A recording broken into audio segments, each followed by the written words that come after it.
नमस्कार, आदाब दोस्तों पश्चिम बंगाल के विधानसभा चुनाव में करारी हार का सामना करने वाली बीजेपी का एक और विकेट अब पश्चिम बंगाल के अंदर गिर चुका है। आप सभी जानते होंगे कि पश्चिम बंगाल विधानसभा चुनाव में जिस दावे के साथ बीजेपी मैदान में उतरी थी वो दावे तो खोखले निकले, साथ ही साथ उनको जो है ममता बनर्जी ने धूल चटा दी। लेकिन अब जानकारी मिल रही है कि विधानसभा चुनाव हारने के बाद बीजेपी के अंदर लगातार बगावत जारी है। अब एक और दिग्गज नेता ने पार्टी छोड़ दी है, हम आपको इसके बारे में विस्तार से बताएंगे। वहीं अगली एक और बड़ी खबर आ रही है दोस्तों, मोदी सरकार अब एक और नया कानून लाने जा रही है जिसके खिलाफ बताया जा रहा है कि लगभग 15 लाख लोग सड़कों पर आ सकते हैं। और इस कानून से आपके ऊपर क्या असर पड़ेगा इसकी भी जानकारी आगे हम आपको विस्तार से देंगे। साथ ही साथ जानकारी कर्नाटक से आ रही है, जहां पर येदुरप्पा की कुर्सी जाने के बाद जिस तरह से बोम्मई को वहां का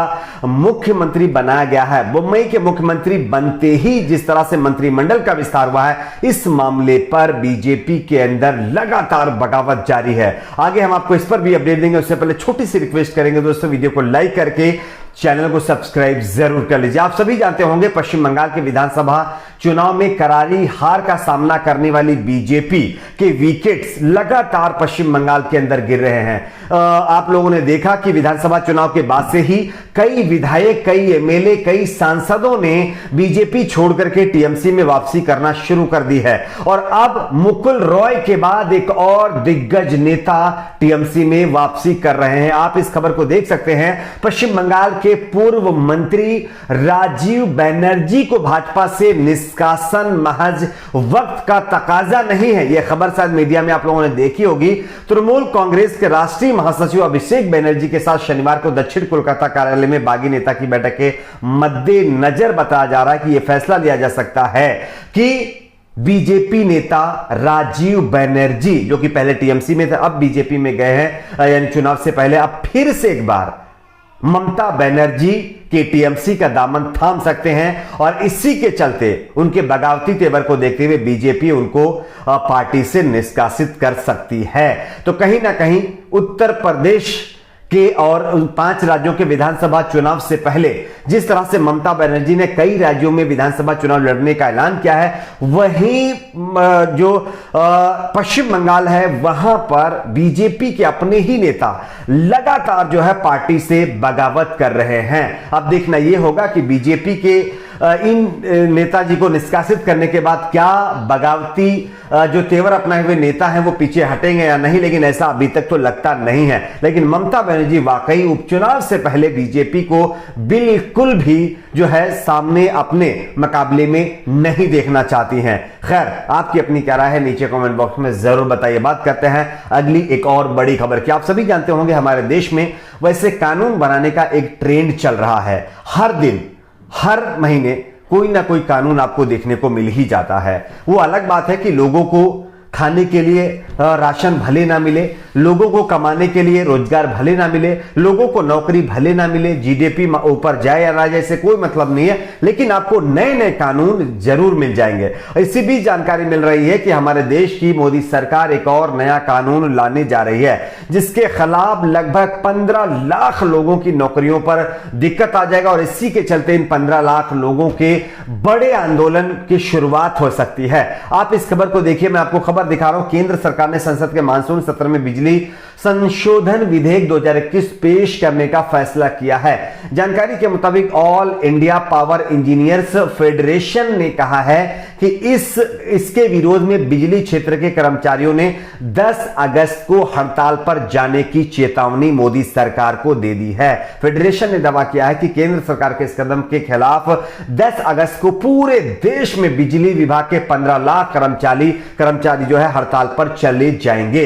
तो कहीं ना कहीं मोदी सरकार का नया कानून आने से पहले कृषि कानून, आप सभी जानते होंगे कृषि कानून के खिलाफ प्रोटेस्ट चल रहे हैं, लेकिन अब बिजली कानून के ऊपर भी प्रोटेस्ट जैसे सिचुएशन बन रही है। फेडरेशन के अध्यक्ष शैलेंद्र दुबे ने रविवार को कहा है कि अगर सोमवार को विधेयक पेश किया जाता है, यानी कि आज अगर विधेयक पेश किया जाता है तो हम हड़ताल पर जाएंगे। फिलहाल सदन चल रही है, उसमें देखा जाएगा कि क्या कुछ होता है। अगर ये बिल आता है या कानून बनाने की बात कही जाती है तो वाकई 15 लाख लोग सड़कों पर उतरेंगे और मोदी सरकार के खिलाफ हल्ला बोलेंगे, ये लगभग तय माना जा रहा है। यानी कि कृषि कानून के बाद एक और नया कानून आने जा रहा है। बात करते हैं अगली एक और बड़ी खबर की। कर्नाटक से खबर है। आप सभी जानते होंगे कर्नाटक में बीएस येदियुरप्पा, जिन्होंने ऑपरेशन लोटस को अंजाम देकर के सरकार तो बीजेपी की जरूर बनवा दी, लेकिन ज्यादा दिन टिक नहीं पाए। खैर, अब उस संन्यास कब लेते हैं ये तो अलग बात है, लेकिन अब जो नए मुख्यमंत्री बनाए गए हैं बोम्मई साहब, तो बसवराज बोम्मई के खिलाफ भी अब नेताओं ने बगावत कर दी है। आपको हम खबर दिखा रहे हैं, इस खबर को आप गौर से देखिए। विभागों का बंटवारा होने के बाद कुछ मंत्रियों द्वारा नाखुशी जताए जाने के बीच कर्नाटक के मुख्यमंत्री बसवराज बोम्मई ने रविवार को कहा है कि उनके इस मुद्दे पर असंतोष जताने वाले मंत्रियों से हम बातचीत करेंगे। जानकारी के मुताबिक बोम्मई के कैबिनेट का विस्तार करने के बाद शनिवार को मंत्रियों के विभागों का बंटवारा किया गया था, लेकिन जो नेता ये एक्सपेक्टेशन कर रहे थे कि शायद जो दर्जा उनको येदियुरप्पा के कार्यकाल में नहीं मिल पाया, जिस एक्सपेक्टेशन के साथ वो बीजेपी में हैं कि शायद मंत्री बना दिया जाए, कोई बड़ा पद दे दिया जाए, इस वजह से कंटिन्यू बीजेपी के साथ थे और इसी की वजह से वो मतलब येदियुरप्पा से बगावत कर रहे थे, लेकिन उनको वो पद नहीं मिला जो वो चाह रहे थे। इसी के खिलाफ बताया जा रहा है कि कई बीजेपी के विधायक और मंत्री अपनी ही पार्टी के खिलाफ बगावत छेड़ चुके हैं।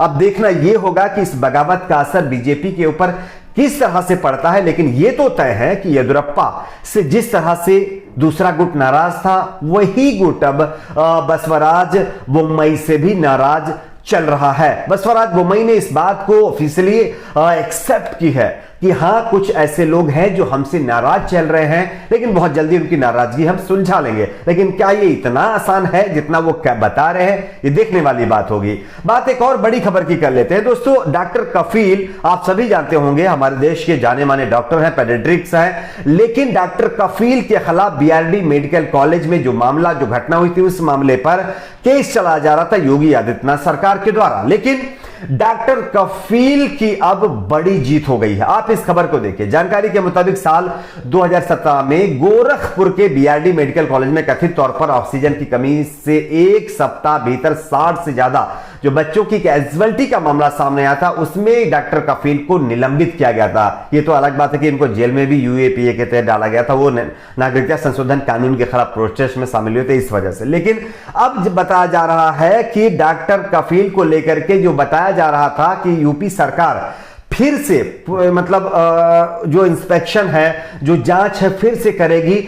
उस मामले के उत्तर प्रदेश सरकार ने वापस ले लिया है। ये डॉक्टर कफील के लिए एक अच्छी खबर और उनकी बड़ी जीत है। उत्तर प्रदेश की योगी सरकार ने इलाहाबाद हाईकोर्ट को बता दिया है कि गोरखपुर के Baba Raghavdas BRD medical college से निलंबित बाल रोग विशेषज्ञ डॉक्टर कफील के खिलाफ पिछले साल शुरू की गई जो है विभागीय पुनः जांच के आदेश से उनका नाम जो है ये आदेश वापस ले लिया गया है। तो कहीं ना कहीं योगी सरकार अब हार मान ली है। आपकी अपनी क्या राय नीचे कमेंट बॉक्स में जरूर बताएं। वीडियो को लाइक, शेयर, चैनल को सब्सक्राइब जरूर।